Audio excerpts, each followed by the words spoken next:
All right, going from the sublime now to the ridiculous. Remember when the orange vomit was, well, actually that wasn't sublime at all. Well, the butterflies are, but the story was just insanity. But when the orange vomit was president, remember how he talked about his love for America's farmers? Oh, he just loved them. Well, after a year under President Biden, farmers are now starting to say they're actually feeling that kind of love. Montana Farmers Union president, a guy named Walter Schweitzer, said in an interview, quote, this is quoted by NBC, well, certainly the difference between 2019 and 2021 is the difference in administrations. In 2019, our administration was at war with all of our customers. Under Biden, the nation is rebuilding our relationships with our customers. No shit. Remember that? Remember the orange vomit? Oh, I love our farmers. Now let me make them all go bankrupt. Trump tried to get support from farmers during his failed re-election campaign in 2020. And he made a big deal about the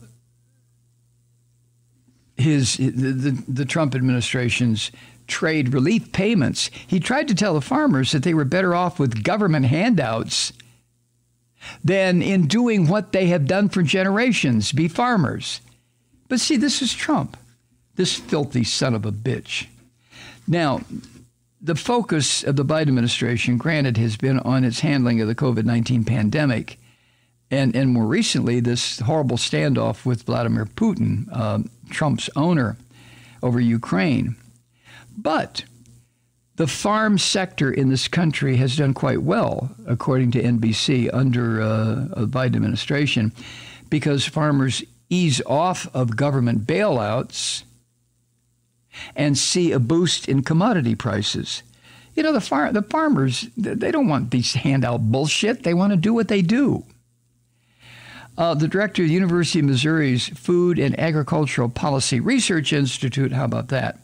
A guy named Westhoff, he said, quote, we had farm income that was up by a pretty fair amount in 2021, almost to the record level of 2013. Psst, who was president in 2013? That's right. And this guy, Mr. Westhoff, went on. Part of that, of course, was continuing government payments, but there was a very strong recovery in both crop and livestock prices last year. Well, how about that? Now, I'm not trying to give you the farm report, but soy and corn prices, two of the largest cash crops in this country, have suffered slightly during the pandemic. But now exports have had an increase in demand, in part because of exports to China and poor weather that has affected the producers in South America. And the price of soy and corn that the farmers get is projected to continue above what it has been through all of 2022. So farmers are making money. Here's what it says, net farm income, which is a broad measure of profits. Net farm income is estimated to have increased by almost $16 billion in 2020 relative to what it was in 2019, according to the Agriculture Department's research service. And that agency also forecasts that net farm income in 2021 would hit $116 billion, the highest level since 2013. Who was president in 2013? Right. And this expert pointed out that in 2021, the majority of net farm income came from commodity sales and actual production off the farm. Whereas in 2019, during the reign of the sick, vomitous bastard, a big chunk of the income was handouts from this so-called market facilitation program payments, which were at the core of the Orange Vomit administration's efforts to make up for the losses that Trump caused in its dispute with China and other trading partners.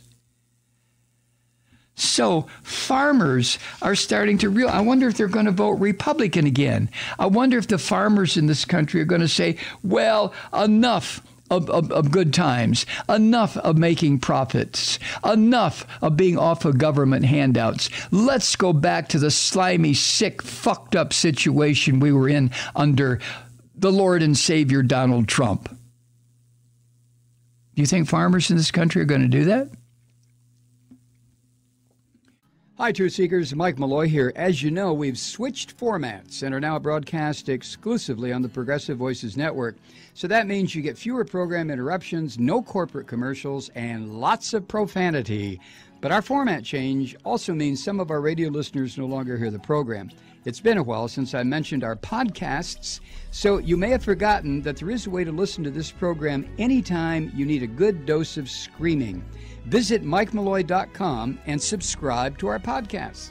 As a podcast subscriber, you can download the program to your mobile device and take me with you wherever you go. And if you have a friend who needs a dose of truth-seeking, you can give a gift subscription as well. That's MikeMalloy.com, and never miss a minute of the uncensored fun and frivolity.